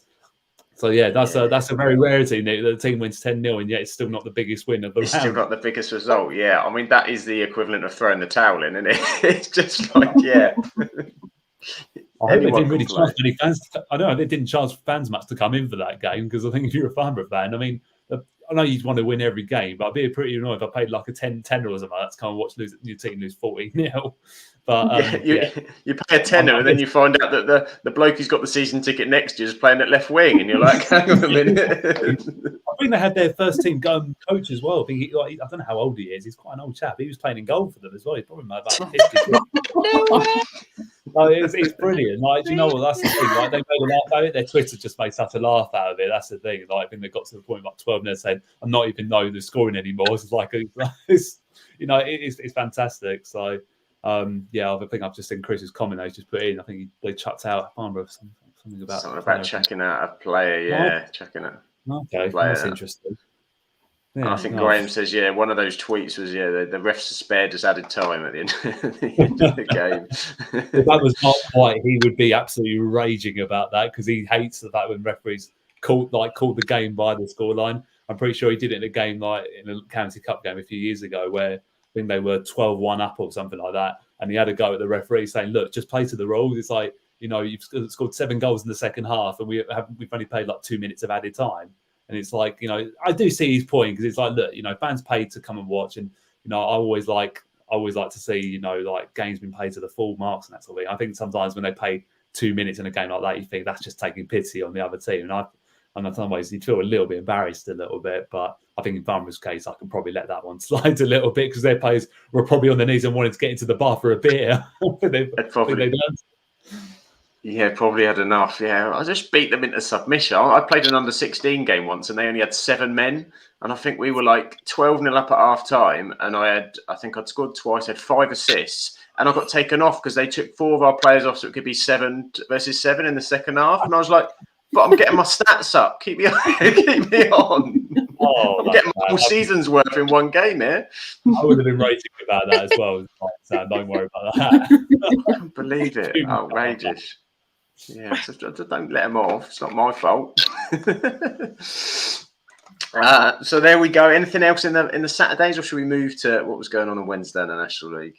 Yeah, let's go move on to midweek. Or Tuesday, wasn't it? Tuesday it was. Yeah. Tuesday it was. Rochdale are winning again. Look at that. Isn't that a lovely thing to see? It is. I think Mr. Luke, I think he said up here, he said about the Rochdale title race. Let me see if I can find it. I should have favorited it, but I didn't. It is somewhere. Oh, bear with me. Be gutted. That's it. Yeah, that's it. It'll be gutted if But Shah would be delighted, and we're always going to back Shah. So I think we know where we sit with that one. So yes, elsewhere we had another win for Rochdale as well with that 3-1. And I think, if it wasn't for that goal, I think they would have been top, the one that they conceded. But another great win for them there. In terms of other games you've got there, any other standouts that you want to talk about? Big win for Southend against Eastleigh, to be fair. I think they've, in a different start to the season they've had, and, against Eastleigh, like I say, have been apps on fire, since the get-go, really. That's a big morale booster for them. And I think with still all the things that's still going on at the club down there, they're still, again, showing that they're more than capable, that they're putting it all to the side and they're just leaving everything out on the pitch. They're focusing on the job they need to do. So, yeah, they're slowly building momentum again, and I think that only leaves them now 3 points off the playoffs at the moment. So, and I think they still have a game in hand. So it's all still in their hands, and they'll be taking a lot of confidence from that one. So, it'd be good to see if they can really push on now, because I think from what their fans have been through in the last couple of years, nothing would please me more to see them back in sort of the top 7 area going for promotion again, because like I say, they are one of the biggest clubs at this level. There's no doubt about that. So, I think it's a case now, can they make sure now that they build that run together? Because I say, when they get that home crowd gets behind them at Roots Hall, it's a very intimidating place to go. It's very enclosed, you're very close to the pitch. And, if they can get that place rocking down there, then I think that could be a real problem this season. So, yeah, massive credit to them on a big win down there. Yeah, and they've had a pretty solid. I mean, they've only lost once. It's the draws that are why they're sort of mid-table at the minute. But say 4 draws, one loss. They've got a game in hand as well. So potentially, how that one goes, that they could be a little bit higher too. So yeah, a good win for them, and say second loss of the season for Eastleigh. And I think, speaking it from an Eastleigh perspective, I think the realistic thing is, like, it's been nice to be at the top, but we know that really the playoffs is the kind of dream. So you're going to get these results where you're going to get picked off by teams. So I think just the longer that they can hold in there, because the traditional Eastleigh season is normally have a good start, hang on in there for a bit, and then it all falls apart come the end of the season. And then maybe you pick up a little bit towards the end and just miss out on the playoffs by 6 points tends to be how it goes. Yeah, I mean, to be fair as well, I think I saw this week, isn't it? They've signed Paul McCallum on an extension on his contract. Massive, that is, yeah. Which is massive, because he's one of the best strikers at this level. I mean, I always remember when our last season 4, we got relegated the first time. He was an absolute goal machine. I think he got near about 30 goals that year. And, he was like the toughest striker to come up against. Always a big physical player that, always won his headers in the air and very capable of scoring a few screamers as well. So that's massive for them to keep hold of him, because there were talks of him, being potentially moving up into the Football League and becoming maybe one of the next big strikers at that level. But, the fact that they've managed to keep hold of him down this level, that'll be key for them, because, at this level, at the National League, you need a recognised goal scorer, because you can get, as we saw with the likes of Wrexham and Notts County as well, when, you had Paul Mullin and Macaulay Langstaff going at each other, those goals got them, to where they were. Obviously, the team plays their part, but if you have a recognised goal scorer, that earns about a good 15, 20 points a season, possibly. So, the fact they've easily kept hold of him, that might just give them that best chance of being in that playoff area. So, as long as they can keep him fit, of course. Yeah, massive. Because last season, obviously, top goal scorer in the National League, despite and not even making the playoffs, was huge in their FA Cup run as well. They had that excellent sort of run, and so lots of eyes are on him. And I think a lot of fans felt he's going to go. There's no way he'll still be here come the start of the season, and then to sign him up to that 2-year contract, and then at least if he does move, and someone does, that you may well get something for him, and that could be huge for the club. Because as you said, he's got the quality to play in league football, no doubt about it, I think. And at some stage, someone's going to take a punt on him if, the likelihood is it's still going to be difficult for EC to get out of the National League in this season or the next couple. So I think that's a possible one. And I'm sure there's a few looking at him, particularly if he has a season and hits the numbers he hit last season. I can certainly see it. Yeah, definitely. Certainly see it. We've got to say Shah, Dale, Eastie and Cairo getting 2 again. Dale. It sounded like Freddie Mercury then. Dale. What else have we got? Spain fan Chris is a big win for Hartlepool as well, away to Boston as well. They picked up a 2-1 win. Good win for them. Keeps them at playoff area at the moment, does. I think, let's be honest here, I think we can't avoid, not talking about Tuesday's results and not talking about what happened down at Barnet on Tuesday night, which is obviously. Shall we move on to Barnet, shall we? Move on to Barnet. It's all very feisty, wasn't it, this afternoon? I was coming back back from my flight, and I looked at my phone, got off the plot. I was like, "Ooh, it's going to be a spicy one tonight." Friendly. It was friendly. I'm just building it up for the chat, Claire. I'm making it exciting. This is his big break. It was. Look, at the end of the day, look, football is about opinions, isn't it? That's the thing, and that's why we absolutely love it. And obviously, just first thing on Barnet's result against Holtsham, they had to come back from a goal down. I think it was a last-minute goal they got as well to nick it right at the end. So, again, that's the thing. That's a good win for them, against the side that were, like I say, in the playoffs last year. And, they're slowly ticking over a point. I think that's 5 wins out their first 8 games. But obviously, the main talking point of the evening, and obviously it's got around the last couple of days, which I've seen on social media today in particular, was the interview that Dean Brennan gave after the game about, the supporters moaning about what's going on now. Me and Claire have had a little bit, of indifferent opinions on it, which I don't mind, because look, that's the thing. It's football at the end of the day, isn't it? Now, I was in more of the view of, I thought it was actually quite a refreshing interview, to be fair, because, look, in the position that Barnet are in at the moment, I would be quite annoyed if I was Dean Brennan and you've got supporters all around you moaning at things when, look, they've, as I think he said, I mean, in the clip I saw on Twitter, they didn't give the full context of it. The fact that I think they said this is the 6th game in the row they've not had a designated striker. Now, Nicky Kabamba, got them to the playoffs last year because he is one of the most deadly strikers at its level. And, he was a big part. And the fact they haven't had him for the last few weeks has been a big problem for them. But they're still ticking off the wins. And, for a club like Barnet, who, as Steve Brennan said, saying they're going to get in on as supporters. Now, don't get me wrong, I don't think everything he said in there was perfect, to be fair. I think some of it could have been worded better.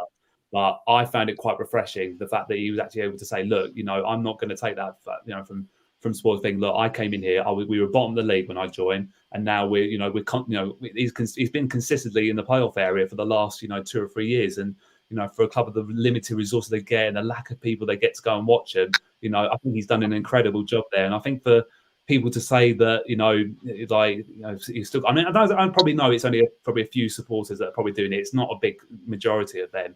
But I just thought that I think he was right to voice his frustrations and that, just because of the situation that Barnet are in. Though, if they were near the relegation zone, I would be going, yeah, okay, probably what he's doing right now. But whilst he's got supporters on his side, and I think, to be fair, a lot of their supporters have backed his, to be said, you know what, I think he's 100% on the money here. there's going to be a few that disagree, of course, but I just find it refreshing because it's not the typical, bollocks that we hear from a lot of managers that basically sound like robots, and doing interviews. It's nice to hear that sort of view that managers want to share their frustrations. So yeah, that was my take on it. To be honest, I know Claire had a different take on it, that's for sure. Lately, either way. I know that's why I like the fact that we could talk about it and not be like hating on each other. And I know sometimes football opinions do become a little bit more like feisty. But we love each other to bits, Ben.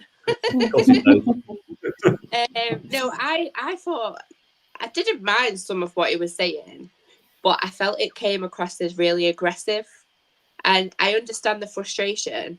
And obviously, last season, I was always like a Charlie in and people were Charlie out. And look, we went on to win the league. Like, what does that say? Like, but yeah. I think the way he came across was so aggressive that I would literally be like, who the fuck do you think you are? And I'd not go. Like, I genuinely would stay away. And yeah, it just didn't sit right with me. I mean, there's nothing wrong with calling people out. I just thought he'd done it a bit over the top, to be honest. Yeah, I would probably say that is the case. I think like some of it, like, it's all about building character and that sort of thing, like directing the camera. I was a bit like, oh god, yeah, he's getting a bit, aggressive over it. But I think I like the fact that he said, like, look, if supporters want to come back to, come talk to me about it, my office is open. We can have a cup of tea. We can have a chat about it. And you won't get that from managers in the Premier League and that, because at the end of the day, this is still non-league football, and people can still have that connection with with the players and the management and that. And the fact he's willing to talk about it, with supporters. And to be fair to Dean Brennan, like, look, it has put him in, in a bit of a situation where, like, obviously he's been under a bit of pressure, I guess, from a few people, because like I say, sometimes we see, that things happen like this. Does it mean that there's something going wrong at the club at the moment and he's just trying to voice out his frustrations or whatever? But just from my perspective, because we see so many managers and that, there's so many problems going on at the club. They don't want to address it. They always rather focus on what's going on the pitch. But I think for a manager to come out like that, at this stage of the season, very early on, to say, look, our performances have been really good. And, look, at the end of the day, the results speak for themselves. I mean, they've only lost, I think, one, maybe two games so far. They're the only team to beat Forest Green so far as well, which is no easy feat by any stretch of the imagination. And look, like, they're in a good place in Mobile. They're only 2 points off the top. And if I was, if this was happening in Mason, I would be really annoyed at supporters, thinking, look, we're doing really well. Why are people getting annoyed about this? And obviously, I said, obviously we know. Obviously, we had a chat about it as well. I think, look, George Edekobi was in that situation where, he basically criticised our supporters, and it went down really badly. And the difference in that was because we were sitting just above relegation. We were not winning games. We were playing such poor football. And everyone had their own right to have a pop. But I think I found it in a situation of saying, look, if I was told at work that I was, I knew I was doing a really good job and that, and I was doing a good job, but I still had people criticise me for what I did, I'd be like, no, I'm not going to have that from people. And that's the way I sort of try to read it a little bit, because at the end of the day, look, I know the supporters, it's their money, and I get that it's their voice of view. If they're not happy with what they're seeing, then obviously they will voice their opinions. Of course they have to. But I just think, I think I'd be a bit hard done by if I was Dean Brennan, because look, he's building something really good there, and he hasn't got all the backing from everyone in the town. I think if everyone starts to come out for Barnet, I think they would have gone up last year. But the fact is they haven't got the backing, and I think where the stadium is, it's in the middle of technically nowhere, so they haven't got that backing. And if they did get 2,000 or 3,000 coming in every week, then who knows where they might have been last year. Think about it in this way as well then. If you live in Barnet or you live close by and you see a manager of a football club speak in that way, do you think that's going to entice people in? No. Yeah, I think to be fair, like, look, I think that is a fair point. Like, I think, but again, I think a lot of supporters, and I don't know if it's true, because I think a few of them have said that a lot of them have stayed away because they don't like the ground. And to be fair to a lot of people, I will agree in that, because I've been there a couple of times to the Hive, and it isn't the best of, match day experiences, if you like, because it is a soulless stadium. And so that's the thing. And I get it from his frustration, that is probably hard to be. And also, they do charge quite a bit for people to come in, to be fair. So to be fair, that was one of the points I did take. For maybe that could have been worded slightly better. because it's not an easy payday to go out to Barnet. I think it's like £20 a ticket. So I was a bit like, that's a bit asking a bit much. And to be fair, I don't know if this was on the back of what was said in the interview, but I think they're charging for their next home game against Fylde. I think it's a £5 for everyone to get in, which I think is an incredible gesture, to be fair, because what clubs, at National League level, even, that like level below, have to charge for a £5 to come in for watching, a fifth tier game. It doesn't happen so often. So, a massive credit to Barnet, because, they might have received a bit of stick from that, but that's the thing. And Dean Brennan will be putting the pressure on his players, saying, look, we've got these extra people coming in. We want to put on performance. We want them to come back. So that's the thing. If he can prove it then by all means, then we'll see where it takes him. So, yeah, it was an interesting one. I liked it personally, but I know it's not everyone's cup of tea. And that's the beauty of football. It's all a game of opinions, isn't it?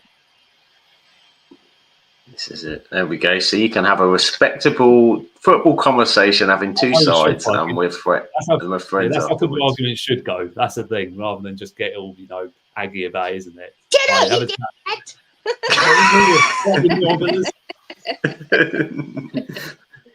This is it. The sort of discussion you don't get on Twitter in a back and forth on a regular basis. Yeah, feisty interview.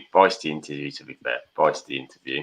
I hadn't seen it when you two were talking about it, so I checked it out afterwards, and I did think there was just a bit where I thought he's on the verge of, I thought he's on the verge of losing control, and I thought he's kind of lost control a little bit here. He wanted to be on that cusp, and I think he just kind of went a bit further off. I just think, as a manager, you've always got to have that element of control, and it's once you go down that path with supporters, it's very, very rare that then you can kind of turn that back. Even if it's a portion of supporters, I think it's just a dangerous road to go down, even if you feel you've got it.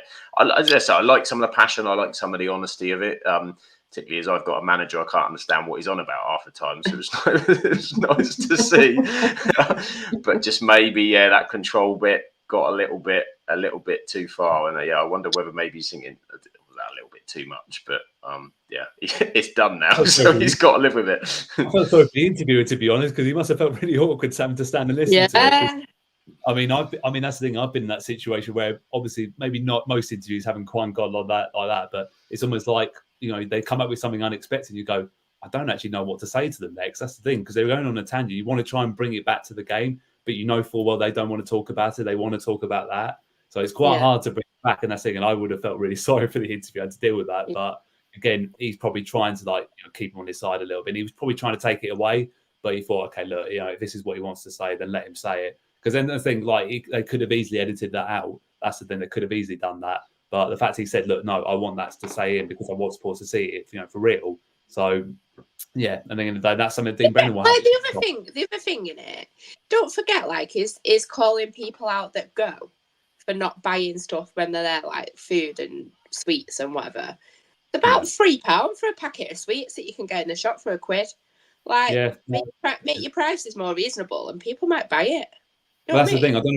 I don't know whether because the part of this £5 thing, they might discount prices. I dare say they won't, to be honest with you. But I get it from that point of view, because you can't force supporters to spend money in the stadium. That's the thing. It's like, look, some people might go in, they want to go for a couple of pints, but I don't know if I don't think there's many pubs around that area anyway where the ground is currently. But I don't think that was quite the right path to go on, really, because in the day, look, I think they're not going to get it from just beer sales. They need more people to come in. And again, I think that's maybe where I think, look, if he could have worded it a little bit better, then it might entice people to come in. So it will be interesting. I will be keeping a close eye on that Fylde game to see how much of a crowd do come in for that, because if they stay up there, over the next couple of weeks, then people might think, oh, actually they're doing really well. I might want to go and watch them. It's only a £5 to get in, and who knows what might happen after that. So he's got a bit of pressure coming towards him, Dean Brennan, the next couple of weeks. So he's got to make sure that it's not all just words from him, and that he can, just keep getting the results for Barnet.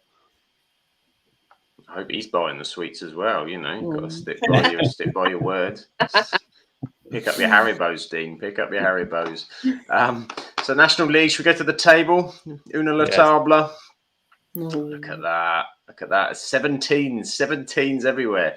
4 teams currently on 17 points. Gateshead, Rochdale. It was almost Rochdale on goal difference, but they're coming. They're coming, Luke. They're coming. Forest Green in 3rd as well. They're well up there, as well as York, who have had a very good start. Then Eastleigh, Barnet and Hartlepool making up the playoffs. Going towards the relegation, you've got Wealdstone, FC Fylde, Tamworth and Ebbsfleet. The minus 14 goal difference and 2 points already. Not great. Not a great start. Not looking good. I'd love Kyle to stay down there. I'd love it. I think we all would. We'll see how it all pans out. And next up we have the National League North. Here we go. There was only one game. They didn't have a double game week this week, but some results in there, of course. Needham Market, Ants, new favourite team. They're in the red this week. In the red. What's going on? Kers and Ashton that's a really good win. Like, that is a trek for Kings Lynn. It's crazy that they're in the Northern League, but I don't think they fit in the North or the South, to be honest. Yeah, great win for them.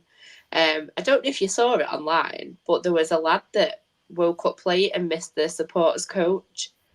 So he got Uber all the way to, I don't know where he got it to, but it was like 160 quid to go to to go to Kings Lynn. Don't know if he's like caught up with the coach or something. I don't know. I didn't read it all, to be honest. But what a day to do it on. Imagine doing that and getting beat. Cry all the way home. Yeah. 160 quid later, anyway, you think you probably paid £20-25 for a nice little ticket on the bus and that. Nice little sleep. Oh, good job he wasn't going to Barnet. It would have been another £3 for a pack of sweets as well. Yeah, I mean, let's be honest. If you got 160 quid to spare on a taxi, you'd probably get a few bags of sweets. Yeah, true. Yeah. I think people buying the sweets are showing the commitment to actually go still, because I wouldn't bothered. I'll have a day off. I read that he got the coach back and apparently a big cheer went up when he made it. Like his arm or something like that. Oh, brilliant. Okay. I mean, yeah, obviously the results wise, I think, surely picking up a good win against Kidderminster Harriers. Again, that's another tie between two sides that will be in that top 7 area. No doubt about that for me. Kidderminster, no mugs at all. They've started the season off pretty well, and surely, like I said, they've always been that side that will always be in the playoffs in final, 2nd or 3rd, but they just never quite get over the line. Obviously, they will have their work cut out a little bit this year with Scunthorpe. But yeah, I think, to be fair, that's a great win for them at home as well. Like I say, Kidderminster will be looking to bounce back straight away, and to go down 2-1, that's the thing. It's not probably their ideal result. I think I'll probably look to a draw that, but that I think that surely that will boost them a hell of a lot. To really push Scunthorpe a little bit, especially after the fact they've dropped points over the weekend as well against the Warrington side. That haven't started all that great so far. So Scunthorpe for them, that's for me, that's 2 points drop for them, really. I mean, they'll be kicking themselves on that one, probably. You just hope it doesn't come back to bite them, but I think because of the start they've had, I mean, they can get away with it a little bit. So, there's a couple of surprising results, but quite a few draws over the weekend, wasn't there? It was a bit of a draw fest. We've got a couple of that. 3 home wins, 3 away wins, and 5 draws. A symmetrical league. Lovely. Yeah. The thing is, I mean, to be fair, obviously when we come to the table and that, but I think the top 7 is probably the top 7 I might have expected. Maybe the only surprise so far probably being possibly Hereford, I guess, because they've never really been up and around that area. I think maybe Kings Lynn would probably been the other side I would have looked at, and it would probably been the sides I expected to all be up there.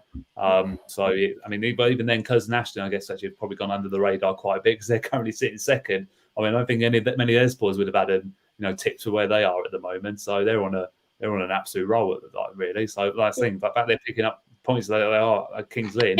I think it's going a bit more traditional as a league again. I mean, take Scunthorpe away, and you've got more traditional non-league teams in it rather than your teams that have dropped from the Football League and stuff like that. I mean, I know some of them are in it, but really the only one that really stands out like that is Scunthorpe, to me anyway. Yeah, that's the thing. Like, I think, as we always find, I think the teams that probably drop out of the football league into, like I said, the National North are probably are more likely than the South, because I think bar like Torquay and maybe Yeovil, we haven't had any sort of probably ex-league clubs that have come down that far. So I think it probably happens more in the North. And I always say the North is a much tougher division than the South. I think the style of football's will be better. I've always said the football's better up north anyway. I think look at the amount of clubs that do really well in their leagues, and that are further up north. I've always found it to be like that, to be honest. So it's a really competitive division, and I think I agree with Claire. Actually, I think you take Scunthorpe out of that, and it is pretty much Kidderminster, maybe the only other really big side, I guess. Chester and a par as well, but other than that, it's a very, very open league, and that's the thing. It's not a and a lot of teams like Curzon were really thinking, actually, do you know what? This might be our year where we can maybe have a little push of the playoffs, because a few of those sides that you don't expect to be up there will probably thinking, actually, we've got a chance here. So if they can keep pushing the way they are, because I wouldn't have had them up in the top 7 at this stage, no chance. I would have had them, to be honest, near maybe towards the bottom half of the table, because that's where they usually are, to be honest, and they really tend to really push it. So that's a tremendous result. And like I say, they keep carrying that form, they could be the real surprise package this year, and maybe give Scunthorpe a run for their money. Who knows? There we go. And we've got Spenny fan Chris as well. We don't normally talk about nil-nils, but we will let you talk about your game. He says Hereford, yet again, Spenny will come away from another game with the referees again. It's like the story of the weekend. The officials being the centre of the story. It wasn't the best of games with both sides cancelling each other out, but the talking, leave you on a cliffhanger there, point is about the 2 penalty shouts. Looking back at the highlights, should have had at least one, which looked like a stonewall penalty for handball, but who knows the handball rule anymore. There we go. Who knows? Nobody knows. Mr. Luke says we made the National League North look easy back in 21-22. All right, Mr. Modest over there. Should we move on to the South? You ready for the South, Ben? Yeah, always ready for the South. And this week, anyway. He's always ready for the South. Well, we've got the table. I forget about who cares about the table? Just play games. No one cares about the table. Of course, we will care about the table. Scunthorpe, of course, top 20 points already from 8 games, 4 points clear. Curzon, Ashton and Chorley, then Chester, Hereford, Kidderminster and Alfreton Town. Then in the relegation zone, it is Russell Olympic, Marine, Radcliffe and Oxford City again. But they've got some games in hand, but it's bad to worse for Oxford City. We shall see. By the way, these tables, they're my fault, not Shah. They will be lined up. I just need to get some time with my PC to sort it out. So I know everyone's keen on the graphics. I will sort that out. That will happen. Go on then, Ben. National League South. Yeah, well, let's get our one out of the way. I mean, it's a massive amount of relief around the club, to be honest, after it's been a difficult couple of weeks for everyone involved. I'll be totally honest, I'm not going to read into the result too much, because the only 2 games we've won so far this season have been against the 2 bottom sides. So, and Enfield were very disappointing, I felt. I didn't think they quite hit the heights I probably would have expected them to. Most of the promoted sides that have come up have actually started off really well. Them, not so much. They've got 1 win under their belt, but we always knew it would be a difficult place to go, because they've always given us a head of a game over the years. We played them in various competitions, whether it's when we were back in the Ryan Prem or the FA Cup as well. We had a couple of games against them. So, it's a big morale booster.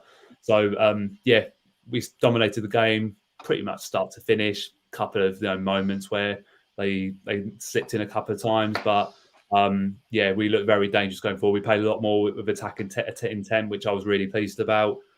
Created numerous chances. Their goalkeeper, I think, was just awarded with the Player of the Month from their supporters before that, and unsurprising to see. I think he made a couple of good saves early on, and then we managed to grab the opening goal. Again, Ben Brooks, our left back, being our top assister this year. He's got his 5th assist of the season, I think it was. Lovely cross to the front post for Matt Bentley to slide in. And, I think getting a bit of relief around it, because it was our first goal from open play this season. So we finally got pleased. I can see that it's not come from a long throw or corner again. So pleased about that. Sort of carried it into the second half. Got ourselves an early goal in the second half. Long ball from Charlie Seaman, a bit of a hopeful one, I guess. Defender completely misread it. And Aaron Blair, to be fair, took it down superbly.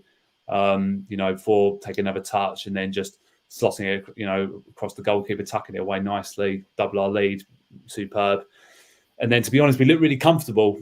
And then, before we know it, one thing we haven't done this year is actually give teams a sniff, to be honest. I'll take the Chelmsford game out of the equation. We've actually looked okay defensively. And goal was probably a bit disappointing from our part. I think we could have shut it down a little bit quicker from out wide. It was a good cross, to be fair. Low cross to the towards 6-yard box there. Strikers poked it in, Lennon Peak, give them a little bit of hope. And then suddenly we're on the ropes a little bit for the next 5 minutes, 5-10 minutes or so. They had a bit of momentum going with them, but then suddenly made a couple of changes, then got back into 2-goal lead back. Brooks cut it back for John Benton, a substitute, and played one more pass across to Blair, who hit it first time, across the goalkeeper. Neat finish in the end. Again, you think they're 3-1, 15 minutes to go or so. We should really see the game out now. And then afternoon was complete. And, our strikers have been struggling to hit the back of the net this season. Aaron Blair, got one on Tuesday against Chelmsford. Decides then think, actually, do you know what? Today, I think I'll have a hat trick today. That was big for him. Poor goal from Enfield's part, to be honest. Their defender thought he was going to head it straight back to the goalkeeper from near the halfway line. Didn't happen. So Blair ran onto it, tucked it away nicely, chipped like a little dink over the goalkeeper through. Deserved hat trick. He's been working his socks off since we've been getting the get go. He just hasn't had the rewards to show for it. So for him to get a hat trick, that and his first career hat trick apparently as well. When I interviewed him after, he was really pleased, and I can tell he looked a lot more confident in himself. Enfield finished 10 men as well. A couple of silly challenges really from them. So delighted obviously the fact that we've got back on the winning path, and to see some goals going as well, which was nice, because obviously that's been our biggest problem so far is goal scoring. So I had to have 4 goals regardless of who we're playing, because we can only beat what's in front of us at the end of the day. And I'm really just hoping now that kickstarts us now to really get on a little bit of a run again, because, we need to prove that's not a one-off. We need to start doing it at home, because that's our problem. We still haven't won a home game yet. So, we can start putting in performances like that. The Gallagher, then, we'll be back up there in no time. So, we'll see how we get on. Back in the win column. 4 goals. Here we go. It's all positive, you see. It's all positive. It's all just a matter of time. Yeah, definitely. That would be the FA Cup just around this weekend as well. So obviously support will be exciting. Yeah, for us it is. So second qualifying round this weekend. We've got Hampton, Richmond at home, and we've already played them this year. We've drawn 0-0 with them, so it'll be a difficult one for us. I mean, we were quite lucky in the qualifying rounds last year, where we played mostly teams that were below us. Leeds below us. So this would be a bit of a tough ask for us. But if we can get a win back, we need to do a little bit of extra money as well for the club. That would be helpful. We're looking forward to kickstarting that, and hopefully at least a run to the first round would be nice again. So I don't think we're going to quite get towards the 5th round again, I don't think, but who knows. So if we can get first round, that'd be a great achievement. So hopefully another cup runs on the cards. Yeah, hopefully it's the case. And you're the scalp, of course, so everyone's going to be looking for you this season to take your name. Yeah. To take it on. Elsewhere, what have we got? Spenny Fan Chris says, holy moly, Weymouth actually won a game. Wow. Yep. Yeah, and over Dorking as well. What's going on with Dorking so far, Ben? Dorking, to be fair to them, I think, the result, don't get me wrong, that's a tremendous win for Weymouth, because they have needed that big time, because I think they hadn't scored in the last 6 games. And the fact is they've gone to Dorking. Look, I think Mark White's made it clear, saying, look, they've got a lot of injuries at the moment, which I knew was going to happen for them, because when you look at their squad, as good as he, bigging it up about how good the squad was, a lot of their players are over 30 and they're picking up injuries already, and they're playing on that 3G every week, which isn't the best at Meadowbank. It's going to clearly costing them a little bit. And to be fair to Weymouth, I watched the goals, a couple of well-worked goals, to be fair for them, and again that's a big booster for them, because look, they've suffered a little bit, their supporters, since we got going, and to go 2-0 up away from home against Dorking, then they pull one back late on. So that is probably the biggest shock of the weekend, I would have thought. I would have said, I've normally said Hemel Hempstead's win against Slough, because that was the big top of the table clash that was. So Hemel Hempstead continue their amazing start to the season. What you find is so funny, Dan? I think I know. Is Is it a comment in the chat that's? Go on, put it out there. Go on then. We bet. I had started it for later, but we can't let it go. It says Sean has just updated this. Apparently, Sky Sports had to change Doncaster's name on TV because it would have read Heart Don. Don't you just love football? Year, something like that happened. I can't remember what game it was. I'm pretty sure something like that happened. Where they put a similar thing like that. I can't remember now. What did they put, like DR or something? Yeah, possibly. Honestly. Yeah. I swear they don't think these things through sometimes. Support a club that easy. That'd be harder.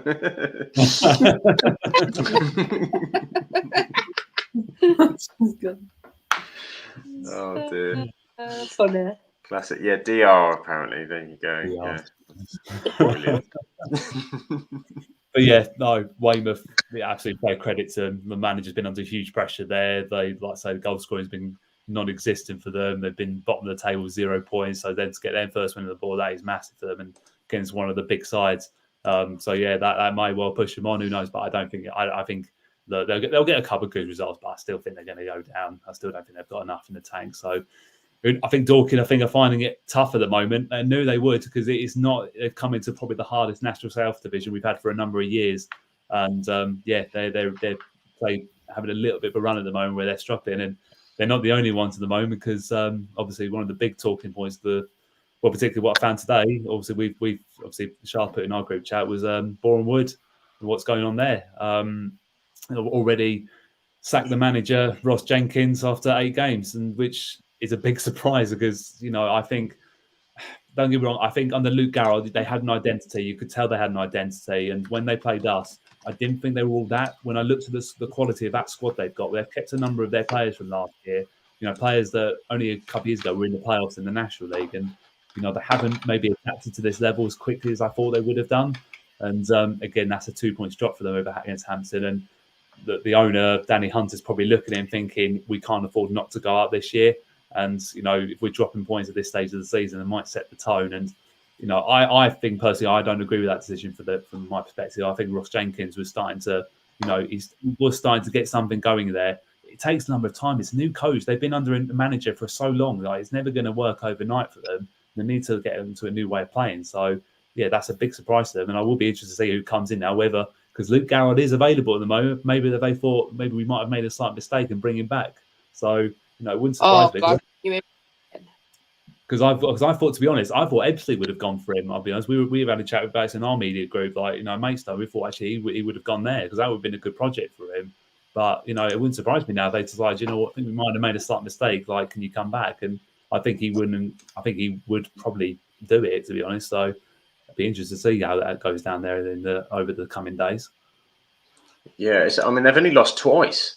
They've lost 2 games out of their first 8 and say, okay, Hemel Hempstead, I think as Chris has said, Hemel Hempstead no one really had top and they've been on an absolute tear, 6 wins and 2 draws. So, if you then take Eastbourne in second, they've got 17 points. So only 5 points off of them. That's mad, honestly. Like, I know they're sipping outside the past at the moment and whatever, but look, I think to be fair, when you look at the table, it's certainly a table I wouldn't have expected at the start of the season. I think Hemel Hempstead top, Western Superman, like I say, look, Western Superman 4th, Slough 6th, like Tunbridge in 3rd as well. Like these are signs. Come on, you can't take note of the table in September. I know you can't, no, but that's the thing. But I think sometimes it's just looking at the teams that were up and around there last year. Like you think, look at the bottom half of the table. You've got Dorking, Bath, Chelmsford, us. These was, obviously Abe. I'm not surprised by them, to be fair. But those are, and even St Albans as well. These were sides that were up near the top 7 last year. Yeah, but in September we were in the bottom 3 bottom 2 last September. Like, things change. It's September. Come on. Oh, that's why I'm surprised that they made the decision now, Boreham Wood, to sack the manager. I'm thinking, look, there's a very long to go yet. It's 38. I agree completely with that. That's the thing. How are they going to do it overnight? What do they expect from him to win every single game like in this level? It's not going to happen. It's this is a good league regardless of what team they have out there. And I think, like I say, Hemel Hempstead deserve a huge amount of credit because I think they went to Slough on Saturday, and Slough only recently posted that they hadn't lost at their home ground in over a year. And Hempstead the first side to go and do that down there, and that's a huge result. And I think, to be fair, I think if Weymouth hadn't gone 1 down at Dorking, that would have been the result of the weekend for me.